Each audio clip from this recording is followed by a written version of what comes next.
Salut à tous, ravi de vous retrouver sur canalturf.com pour évoquer le programme dominical de ce 8 décembre. Nouvelle réunion à Vincennes avec en point d'orgue, vous le savez sans doute, le prix du Bourbonnais, la deuxième des 4B, épreuve préparatoire et qualificative au prochain prix d'Amérique. Un prix du Bourbonnais relativement ouvert.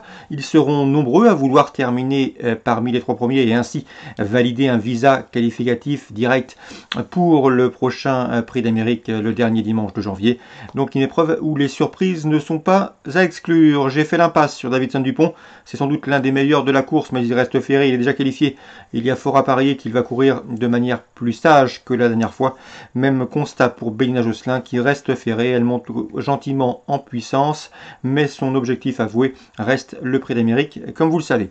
En résumé, moi préféré sur le numéro 6, Delia Dupomereux. C'est une jument qui possède une bonne pointe de vitesse finale. Elle a gagné cette course en dernier, elle sera pieds nus. Je la pense capable une nouvelle fois de se mettre en évidence. Difficile de faire contre au numéro 18, Bold Eagle, qui a terminé à l'arrivée de cette course en dernier, 6e, si mémoire est bonne. Il s'est classé 2e également il y a 2 ans. Le cheval reste sur sa victoire à Woodbine au Canada. C'est un cheval que l'on ne présente plus, ce double vainqueur de prix d'Amérique lors des éditions 2016 et 2017. Je retiendrai également le numéro 4, Enino du Pomereux, et le numéro 7, Tonegio, qui ont bien couru dans le prix de Bretagne dernièrement, pour s'y classer respectivement 5e et 4e. Ils ont bien fini ce jour-là. On peut penser qu'ils vont également jouer les premiers rôles. Attention également au numéro 8, Bayakeno, qui elle vaut mieux que ne l'indique son classement dans le prix de Bretagne. Elle a réalisé une campagne européenne très fructueuse. Elle a également fait sensation dans le prix d'été où elle s'était classée 2e derrière Propulsion et devant Bold Eagle. Si elle a le bon parcours et qu'elle peut placer sa pointe, elle peut parfaitement terminer sur le podium. J'ai également retenu le numéro 5, Woozwo, ce trotteur suédois qui possède de sérieuses références en Scandinavie. Vaut beaucoup mieux que ne l'indique sa prestation dans le prix de Bretagne, à lui de le prouver. Le numéro 2, Valokayaindo, et le numéro 1, Kalaska de Guèze sont deux atouts de Jean-Michel Bazir, une écurie en pleine forme. L'écurie a déjà dépassé la trentaine de victoires depuis le lancement du meeting. À mon avis, ils sont barrés pour les premières places, mais ils vont courir le couteau entre les dents. Et à mon avis, à ce petit jeu-là, à la faveur d'un parcours caché, ces deux concurrents peuvent parfaitement venir payer une place à Bellecote. Méfiance, ce sont des outsiders assez intéressants.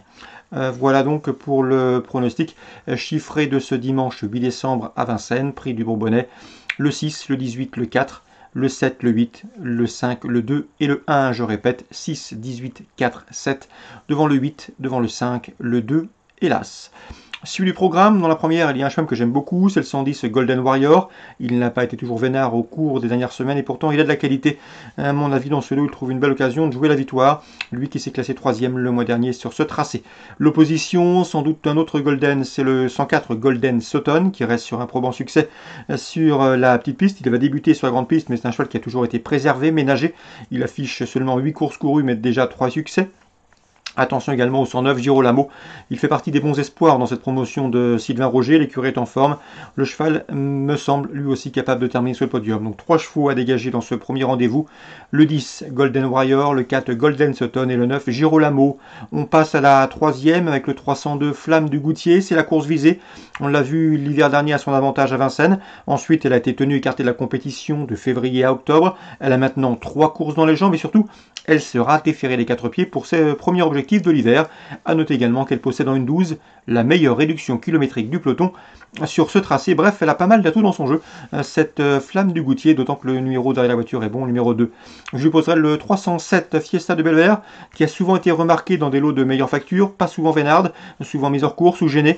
En tout cas ici, elle sera déférée des 4 pieds pour la première fois. C'est la plus riche du peloton. Dès lors, il ne faudrait pas être étonné de la voir à l'arrivée de ce rendez-vous. 302 Flamme du Goutier, 307 Fiesta du Belver. On arrive à une épreuve de groupe 2, le prix Aristemar. Dans cette compétition, je ferai de ma favorite le 9 Fashion Queen, qui reste sur 2 probants succès. Le dernier en date obtenu sur ce tracé est devant Fairplay d'Urzy, qui a gagné depuis cette semaine à Vincennes. Donc la ligne est excellente. Attention à OC109 Fashion Queen, qui devrait confirmer ses derniers succès. Elle sera de nouveau pieds nus. Sa principale opposante devrait être, à mon avis, le 608 Freja Dupont, qui est déféré des 4 pieds pour cet objectif. L'objectif est avoué, l'objectif est ciblé. Elle sera pieds nus, comme je vous le disais. Elle a couru à 9 reprises déférées des 4 pieds, déjà 6 podiums pour elle. De la sorte, sachez également qu'elle avait signé 2 victoires de groupe 2 en début d'année, au mois d'avril. Donc 609, 608, 2 choix prioritaires dans ce prix Aristemar. On se méfiera également pour une place au 607 Favorite Fligny. Elle a prouvé qu'il fallait compter avec elle à ce niveau et surtout elle possède une pointe de vitesse finale très acérée. Si la course est rythmée, elle va finir vite et pourquoi pas jouer la victoire. 609, 608, 607, mes trois préférés pour ce groupe 2. Dans la 7e, je sais qu'Émile Fionogo est confiant que le 716, Baccarat du Moulin, la jument est au mieux. Elle reste sur un probant succès, elle sera pieds nus. Elle a déjà bien fait sur ce genre de parcours et à ce niveau. L'engagement est intéressant, elle doit en tirer profit. Et dans la 9e, j'aime beaucoup le 912 Flamboyant Blue, irréprochable sous la selle. Il a couru 10 fois trop monté. Il a couru 14 fois trop monté, déjà 10 podiums pour lui, dont 5 succès. Il devrait soigner ses statistiques. Dans la discipline, à mon avis, son principal opposant reste le 906 Fakir de l'Écluse, qui est délicat certes, mais qui possède la pointure.